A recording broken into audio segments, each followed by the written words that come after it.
இத்தனை பேர்கிட்ட கைதா இருக்காங்க ஐயா, நாளுக்கு நாள் பட்டியல் நீண்டுகிட்டே தான் போகுது. இது எந்த கவுண்டிங்ல போய் முடியும்னு நீங்க நினைக்கிறீங்க? கவுண்டிங்ல முடியுமா இல்லை என்கவுண்டர்ல முடியுமா அப்படின்றது காவல்துறை தான் ஏன்னா அவங்க தானே இப்போ முடிவு கட்டுறாங்க. குற்றவாளி யாருன்னு காவல்துறை கண்டிப்பாக தெரியும். அந்த நபரை விட்டுட்டு கீழே இருக்கிற கூலிப்படை எல்லாத்தையும் பிடிச்சிட்டாங்க. அந்த கூலிப்படை சொன்ன ஒரே ஒரு நபர் தான் முக்கியமான யாரெல்லாம் இதில் சம்மந்தப்பட்டிருக்காங்க அப்படின்னும் போது அதில் திருவங்கடன்ற ஒரு நபரை சம்மந்தமே இல்லாமல் ஒரு என்கவுண்டர் ஃபேக் என்கவுண்டர் பண்ணாங்க. திருவான்மையூர் பகுதியில் சஞ்சய் அரவிந்தன் ஒரு வழக்கறிஞர் சீனியர் கவுன்சிலரை பார்க்கறதுக்காக போகிறாரு. ஆஃபீஸ் போகிறாரு. போகும்போது அவர் அடிச்சு போடுறாங்க ரவுடி பசங்க. யாருன்னு கேட்டிங்கன்னா திமுக கட்சியை சார்ந்த நபர்கள்.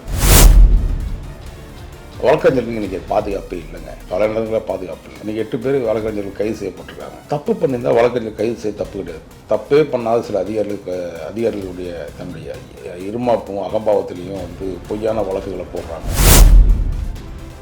இப்போ நீங்க சொன்னீங்க ஐயா, வழக்கு திசை மாறி போகுது அப்படின்னு. எதை நோக்கி போகுதுன்னு நீங்க நினைக்கிறீங்க? உண்மையான குற்றவாளிகளை கைது செய்ய பண்ணுறாங்க. உண்மையான நிர்வாகம் தெரிஞ்சவங்க சுட்டுப்பட்டீங்க. அங்கேயே எனக்கு தெரியும் திசை திரும்புதுன்ட்டு. ஒட்டுமொத்த ஒடுக்கப்பட்ட சமுதாயத்துடைய தலைவனை நாம் பார்க்கக்கூடிய ஒரே தலைவர் அம்பேத்கர் ஐயாவுக்கு பிறகு, கக்கன் ஐயாவுக்கு பிறகு. அவங்கள எதுக்கு விசாரிக்கணும்னு நினைக்கிறீங்க? சில சம்பவங்கள் இருக்கு. அதான் சொல்றேன், நம்ம இவங்ககிட்ட நான் ஓப்பனாக சொல்லிட்டா அதையும் மறைச்சிட்டாங்கன்னா. உண்மையாகவே காவல்துறை சில அதிகாரிகள் ரொம்ப வருத்தத்தோடு இருக்காங்க. சார் எங்களுக்கு தெரிஞ்ச சில இதெல்லாம் பொய்கள் தான் சார் போகிறாங்க. என்ன பண்ணுறது? இந்த மாதிரி இருந்தால் தமிழ்நாடு முழுக்க இப்போ எத்தனையோ கொலை, ஒரு நாளைக்கு பார்த்தீங்கன்னா 5-10 கொலை நடக்குது. அதை ஒரு துப்புக்கட்ட ஒருத்தர் சொல்கிறாரு, அரசியல் தலைவர், இதெல்லாம் சகஜம் தானப்பான்றாரு. ஒத்த மனுஷனை சாய்க்க மொத்த மனுஷனை ஒன்றா சேர்ந்துருக்காங்க பற்றி, மொத்த கட்சிகளும் சேர்ந்துருக்காங்க. உனக்கு உண்மையாகவே இந்த சமுதாயத்துக்கு அக்கறை இருக்குமே, ஆனால் நீ என்ன பேசிக்கணும், என்ன நடந்திருக்கணும், சட்ட போராட்டம் பண்ணியிருக்கணும், இந்த வழக்கு எத்தனை வருஷத்துக்கு எத்தனை நாட்களில் முடிப்புன்னு கேட்டு நீதிமன்றம் போயிருக்கணும். அதை ஏன் செய்யல?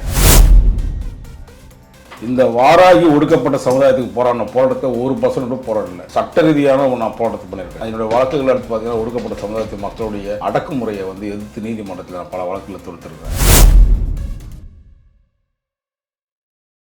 வணக்கம் ஐயா. வணக்கம்மா. எப்படி இருக்கீங்க? பிரமாதமாக இருக்குப்பா. ஐயா, ஆம்ஸ்ட்ராங் அவர்களுடைய கொலை வழக்கு இப்போ வரைக்கும் கிட்டத்தட்ட 20 பேருக்கும் மேல கைது செய்யப்பட்டிருக்காங்க.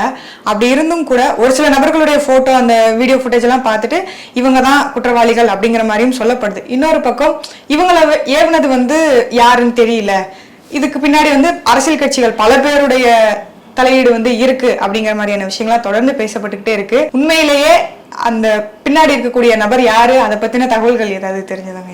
இல்லை, இந்த விசாரணை நடந்துட்டு இருக்க சூழ்நிலை நம்ம யார் ஏதுன்னு சொல்றதை விட குற்றவாளி யாருன்னு காவல்துறை கண்டிப்பா தெரியும். அந்த நபரை விட்டுட்டு கீழே இருக்கிற கூலிப்படை எல்லாத்தையும் பிடிச்சிட்டாங்க. அந்த கூலிப்படை சொன்ன ஒரே ஒரு நபர் தான் முக்கியமான யாரெல்லாம் இதில் சம்மந்தப்பட்டிருக்காங்க அப்படின்னும் போது அதில் திருவங்கடன்ற ஒரு நபரை சம்மந்தமே இல்லாமல் ஒரு என்கவுண்டர் ஃபேக் என்கவுண்டர் பண்ணாங்க. அது உங்களுக்கு தெரியுமே. அது சம்மந்தமாக நான் நேஷனல் ஹியூமன் ரைட்ஸில் புகார் கொடுத்துருக்கேன். புகார் அடிப்படையில் இவருக்கு நம்ம சென்னை மாநகர கமிஷனர் அருண் அவர்களுக்கு உத்தரவு போயிருக்கு. அதுக்கான ரிப்ளை தரணும் அவர். ஆனால் இப்போ எல்லாமே வழக்கு வேற பதிவு பண்ணி வச்சிருக்கேன் ஹைகோர்ட்டில். அது விரைவில் வந்துடும். இப்போ என்னன்னு கேட்டீங்கன்னா, நீங்கள் குற்றவாளி இவர் தான் ஃபிக்ஸ் பண்ண முடியாத அளவுக்கு காவல்துறையில் அவ்வளோ தரங்கட்டு போயிட்டாங்க. வருத்தமாக இருக்கு. அதிகார வர்க்கங்கள் இருந்துச்சுன்னா அவன் யாரை வேணாலும் போடலாம். கையில் துப்பாக்கி இருந்துச்சுன்னா எவனை வேணாலும் ஃபேக் என்கவுண்டர் போடலாம். கேட்டால் அது பேர் தப்பிக்க முயற்சி ஒரு திரைக்கதை வசனத்தை எழுதலாம் அப்படின்னு சென்னையில் இருக்கிற ஒரு சில அதிகாரிகள் பண்ணுற கான்செப்ட். கிட்டத்தட்ட 24 பேர் அரெஸ்ட். இது வரையும் 28 நாள் ஆச்சு இந்த படுகொலை நடக்கப்பட்டு. 26 நாள் ஆச்சு. கிட்டத்தட்ட பார்த்தீங்கன்னா இன்னும் ஒரு 30 நாள்ல இன்னும் இன்னைக்கு வரையும் வழக்கறிஞர்களில் 137 பேரை சென்னை மாநகர காவல்துறை விசாரணை செஞ்சுட்டு இருக்காங்க சம்பந்தமா. வழக்கறிஞர்களுக்கு இன்னைக்கு பாதுகாப்பே இல்லைங்க. பல இடங்களில் பாதுகாப்பு இல்லை.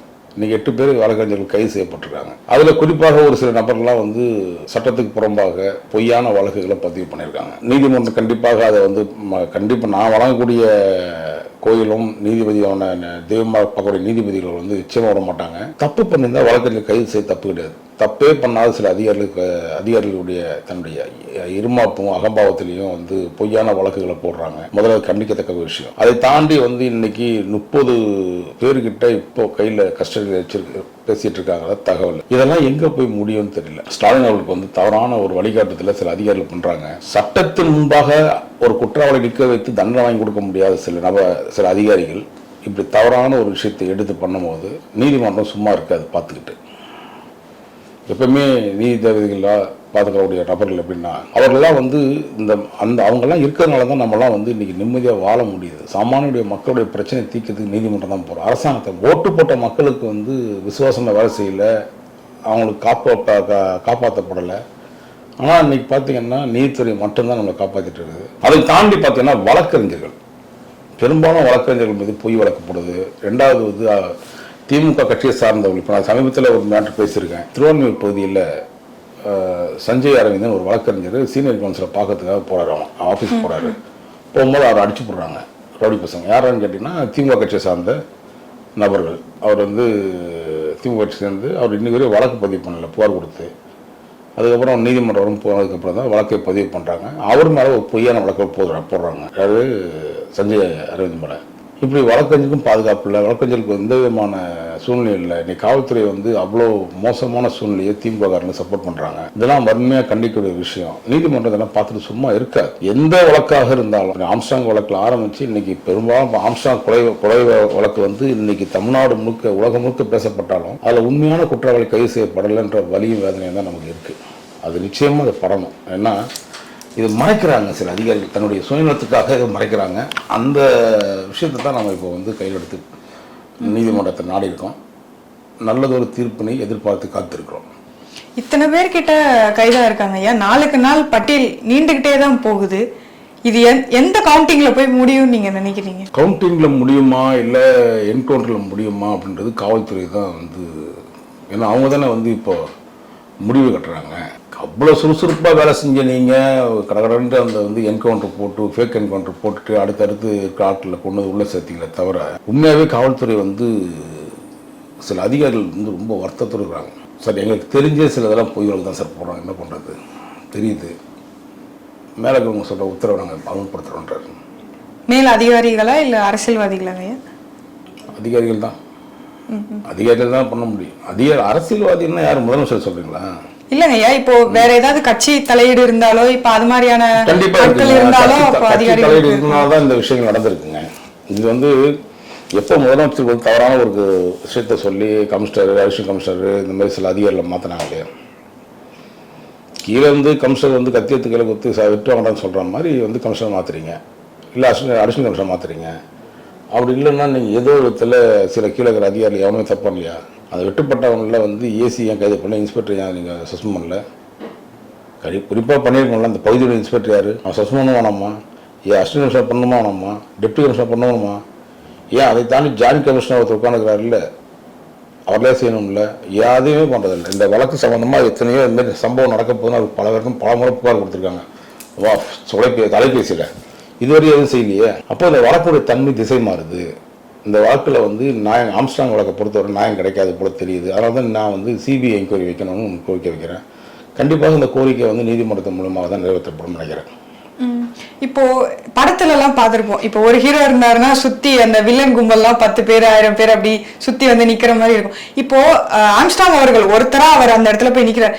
இவங்க இத்தனை பேர் இப்போ அரெஸ்ட் பண்ணதே பாத்தீங்கன்னா இப்ப நீங்க சொன்ன மாதிரி 24 பேருக்கு மேல ஆயிடுச்சு. அப்போ எத்தனை பேர் இதுக்கு பின்னாடி இருந்து வேலை, ஒரு நபரை வந்து கொல்றதுக்காக எதுக்கு இத்தனை பேர் வந்து தேவைப்பட்டாங்கன்னு நினைக்கிறீங்க? ஒத்த மனுஷனை சாய்க்க மொத்த மனுஷனை ஒன்னா சேர்ந்துருக்காங்க பத்தி, மொத்த கட்சியும் சேர்ந்துருக்கு. அவர் வந்து அவர் இருந்தா ஆளுங்கட்சிக்கும் பிரச்சனை, மற்ற கட்சியை சம்மந்தப்பட்டவர்களுக்கும் பிரச்சனை அப்படின்னு இருக்காங்க. என்னை பொறுத்தவரை ஒரு கட்சியை சார்ந்த நபர் தான் இதில் வந்து மாற்றத்துக்கான வாய்ப்புகள் இருக்குது. இதோ சொன்ன ஆரம்பத்துலேருந்தே சொல்லிட்டு வரேன். சிபிசிஐடி என்கொயரி வைக்கப்படும் சொன்ன தமிழக அரசு உடனடியே சிபிசிஐடிலேருந்து இதை பற்றி மாற்றாமல் அவசரமாக வந்து திருவாங்கணத்தை கொண்டு வந்து இதே சென்னை மாநகர காவல்துறை சில அதிகாரிகள் என்கொயரி போட வேண்டிய அவசியம் என்ன? அப்போது ஏதோ ஒரு முக்கியமான பிரமுகர் அவன் சொல்லிட்டான் உங்ககிட்ட, அந்த சம்மந்தப்பட்டவங்க நீங்கள் தகவல் சொல்லிட்டீங்க. இந்த வழக்கை பொறுத்த வரையும் நீத்து போகிற அளவுக்கு தான் இன்றைக்கி இன்வெஸ்டிகேஷன் போயிட்டுருக்கு. பல பேரை வந்து காப்பாற்றுக்கான வழிகள் தான் நடந்துட்டுருக்கு. இந்த வழக்கினுடைய தன்மை திசை மாறுது. இப்போ வந்து சிபிஐ விசாரிக்கணுன்றதுல ரொம்ப தெளிவாக இருக்கணும். மத்திய புலனாய்வுத்துறை விசாரித்தா மட்டும்தான் இதில் உண்மையான குற்றவாளி யாருன்னு பிடிபடுவார்னு நம்பிக்கை இருக்குது. இல்லை அப்படி தான் இருக்குன்னா, ஏன்னா ஒரு சில வழக்குகளில் எனக்கும் தெரியும் சிபிஐ சில இதுக்கு மைனஸ் இருக்குது, சிபிசிஐடியில் மைனஸ் இருக்குது சிலதெல்லாம். அதே மாதிரி தமிழக காவல்துறை, குறிப்பாக சென்னை மாநகர காவல்துறை சில அதிகாரிகளுடைய தவறுதலான ஒரு வழிகாட்டுதல், இல்லை அந்த திசை திருப்பணும்னு நினைக்கிற ஒரு எண்ணங்கள், இதெல்லாம் சேர்த்து தான் இப்போ வந்து முயற்சி எடுக்கிறாங்க. இந்த மாதிரி இருந்தாலும் தமிழ்நாடு முழுக்க இப்போ எத்தனையோ கொலை, ஒரு நாளைக்கு பார்த்தீங்கன்னா 5 to 10 கொலை நடக்குது. அதை ஒரு துப்புக்கட்ட ஒருத்தர் சொல்கிறாரு, அரசியல் தலைவர், அரசியல்வாதி, இதெல்லாம் சகஜம் தானப்பான்றாரு. என்ன சகஜம்? மக்கள் வந்து நிம்மதியாக தூங்க முடியல, இது பண்ண முடியல, அந்த ஆட்சி நடக்கலையான்னு கேட்குறாரு. இதெல்லாம் ஒரு அமைச்சர்கள் பேசக்கூடிய வார்த்தைகளா? இதெல்லாம் வந்து மன ரீதியாக யோசிக்க வேணாமா? இப்போ நீங்க சொன்னீங்க ஐயா, வழக்கு திசை மாறி போகுது அப்படின்னு, எதை நோக்கி போகுதுன்னு நீங்க நினைக்கிறீங்க? உண்மையான குற்றவாளிகளை கைது செய்ய பண்றாங்க. உண்மையான நிர்வாகம் தெரிஞ்சவங்க சுட்டுப்பட்டீங்க. அங்கேயே எனக்கு தெரியும் திசை திரும்புதுன்ட்டு. Wait and C. இன்னும் ஒரு 10 daysக்குள்ள நல்ல விஷயம் நினைச்சிடும். ரெண்டாவதுங்க, இந்த இந்த ஒரு வன்மம் ஒன்று காட்டுறாங்க சார், அதிகாரிகள் எல்லாம் காட்டுறாங்க. அது என்னன்னு கேட்டீங்கன்னா, அந்த வன்மம்ன்றது வந்து ஒரு ஏதோ ஒரு விதத்தில் இந்த வழக்கு திசை திருப்பதுக்காக. இப்போ எனக்கு தெரிஞ்சுதான் நான் வழங்கக்கூடிய தெய்வமாக பார்க்கக்கூடிய நீதிபதிகள் இருக்க வரையும் நான் சும்மா விட மாட்டேன். அவர்கள் தான் சாமானிய நம்பியிருக்க ஒரே ஒரு தெய்வம், அவங்க தான். அந்த நீதித்துறை எப்பவுமே வந்து நல்லதுக்கு மட்டுமே போராடும், குரல் கொடுக்கும். தீயதுக்கு எதிராக, அநீதிக்கு எதிராக கண்டிப்பாக குரல் கொடுப்பாங்க. அந்த நம்பிக்கையில் தான் நான் வந்து தள்ளி அந்த வழக்கு வரப்போகுது, நம்மளுடைய வழக்கு. அதனால தான் நான் காத்திருக்கிறேன். ஏன்னா இவங்களுக்கெல்லாம் வந்து பொய்யா, இப்போ நம்ம சொல்லிட்டு இருக்க விஷயம், நம்ம மேலேயே ஒரு 2 பொய் கேஸ் போடுவாங்க. பொய் கேஸ் போட்டால் அதையெல்லாம் வந்து ஃபேஸ் பண்ணக்கூடிய ஆள் நம்ம. ஐயா இந்த கேஸெல்லாம் பார்த்துட்டு ஐயோ ஓடி ஒளிஞ்சு உட்கார ஆள் கிடையாது, ஏபி போட்டுக்கிற ஆள் கிடையாது. அதுக்கான முயற்சி எடுத்துட்டு இருக்காங்க. இப்போ நீங்களாம் இப்போ நம்ம ஊடகத்தில் பார்த்தே தெரியும், தொடர்ந்து இவர் ஒருத்தர் தான் நமக்கு வந்து நெருக்கடி கொடுக்குறாரு. இவர் எப்படியாவது ஆஃப் பண்ணணும்னு நினச்சாலும் முடியல. நான் என்ன சொல்கிறேன், தப்பு பண்ணுறீங்க, தப்பு பண்ண தட்டிக்கிறவர் தான் பத்திரிக்கையாளர். அதை விட்டுட்டு நீங்கள் தப்பாக பண்ணிட்டு இப்போ இருக்கிற தமிழ்நாட்டு மக்களை தருதலை மாதிரி ஆக்கிட்டீங்களே. மக்கள் தத்தளிச்சுட்டு இருக்கானே. நாட்டுக்கு என்ன பிரச்சனை? ஒரு நாள் பார்த்து எந்த டிஸ்ட்ரிக்ட்ல கொலை நடக்கலன்னு சொல்லுங்க. எல்லா மாவட்டத்திலும் கொலை நடக்குது. அதுவும் குறிப்பாக அரசியல் படுகொலை இன்னும் மோசமாக நடக்குது. இதெல்லாம் மக்கள் நிம்மதியாக இருக்க முடியல. வயதான பெண்மணிகள் நடக்க முடியல, பெண்மணிகள் நடக்க முடியல ரோட்டில். அவ்வளோ செயல் பறிப்பு, அவ்வளோ பிரச்சனைகள். இது முதலமைச்சர் வந்து காவல்துறையை ஏற்றுக்க முடியாத காரணம் என்ன? அவருடைய சூழ்நிலையா, இல்லை கூட இருக்கிற அதிகாரிகள் பண்ணுற தவறுகளா அப்படின்றது தான் இப்போ நம்ம வருத்தம் அளிக்கிற விஷயம். அதாவது நம்ம பல முறை சொல்கிறது தான், முதலமைச்சர் அவங்களை வந்து வெளியில் வரணும், பார்க்கணும், மக்கள்கிட்ட சந்திக்கணும். நீங்கள் பல மாதிரி இல்லை, 3 வருஷத்தில் உங்களுக்கு அந்த பதவி கீழே சொன்னால் நீங்கள் எல்லாத்தையும் மறந்துட்டீங்கன்ற மட்டும் தான் எனக்கு தெரிய வருது. இந்த கொலை வழக்கு சம்பந்தமாக திமுகவில் இருக்கக்கூடிய ஒரு அமைச்சருடைய பெயரும் சமீப காலமாக கொஞ்ச நாளாக அடிபட்டு இருக்குங்க ஐயா. அதை பற்றி நீங்கள் என்ன நினைக்கிறீங்க? அடிப்படுறதுன்னா இருக்குது, அதை செத்துட்டாருண்டா, சம்மந்தப்பட்டவங்க செத்துட்டாரு, எந்த அமைச்சர் செயல்பட்டான்னு இருக்குது. நானே சொல்லியிருக்கேன்.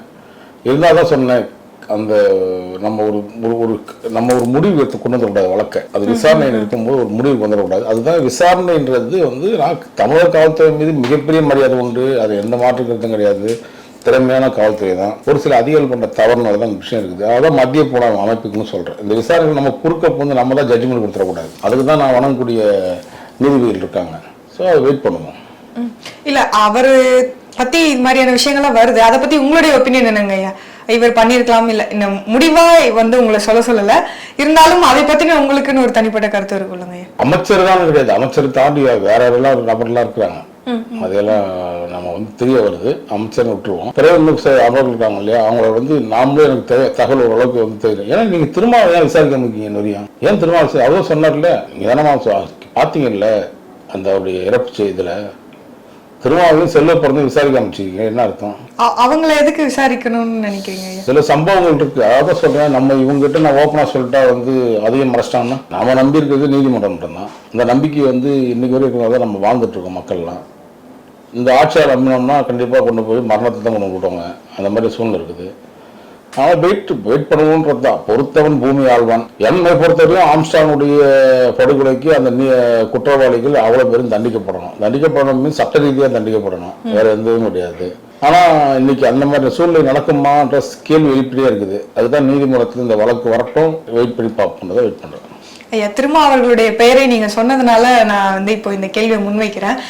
ஏற்கனவே வந்து இந்த கொலை வழக்கு சம்பந்தமாக பிரச்சனை போயிட்டு இருக்கும் போது இன்னொரு பக்கம் போனது என்னன்னா, ரஞ்சித் விசஸ் திருமா அது மாதிரியான விஷயங்கள்லாம் போயிட்டு இருந்தது. இன்னும் ஒரு சில ஊடகங்களை வந்து நேரடியாகவே அந்த கொலை வழக்குல திருமா அவர்களுக்கும் வந்து பங்கு இருக்கு அப்படிங்கிற மாதிரியான விஷயங்கள்லாம் பேசினாங்க. இப்ப நீங்களும் அவரை வந்து ஏன் விசாரிக்கல அப்படிங்கிற மாதிரியான ஒரு கேள்வியை முன் வச்சீங்க. இந்த இடத்துல திருமா அவர்களை வந்து ஏன் முன்வைக்கணும்? ஏன்னா அவரும் இப்போதைக்கு பொதுவாக அவர் வந்து ஒரு அரசியல் தலைவராக பார்க்கப்பட்டாலும் பெரும்பாலான மக்களாக பேசப்படுறது என்ன அப்படின்னா, அவர் ஒரு குறிப்பிட்ட சமுதாயத்துக்கு ஆதரவாக போராடுறாரு அப்படிங்கிற மாதிரியான விஷயங்கள் அப்படின்னு இருக்கிறப்போ இவரும் ஒரு தலித் தலைவராக பார்க்கப்பட வேண்டிய இடத்துல இவரே எப்படி அந்த கொலையில தொடர்பு இருக்கும் அப்படின்னு நீங்க நினைக்கிறீங்க? ஒரு குறிப்பிட்ட சமுதாயத்திலேயே போராடக்கூடிய தலைவர் நீங்க சொன்னீங்க இல்லையா, எத்தனை பேர் போராடிருக்காங்க? இந்த வாராகி ஒடுக்கப்பட்ட சமுதாயத்துக்கு போராட்டத்தை 1% போராடல. சட்ட ரீதியான நான் போராட்டத்தை பண்ணியிருக்கேன். இன்னைக்கு பல என்னுடைய வழக்குகள் எடுத்து பார்த்தீங்கன்னா ஒடுக்கப்பட்ட சமுதாயத்து மக்களுடைய அடக்குமுறையை எதிர்த்து நீதிமன்றத்தில் நான் பல வழக்குகளை தொடுத்துருக்கேன்.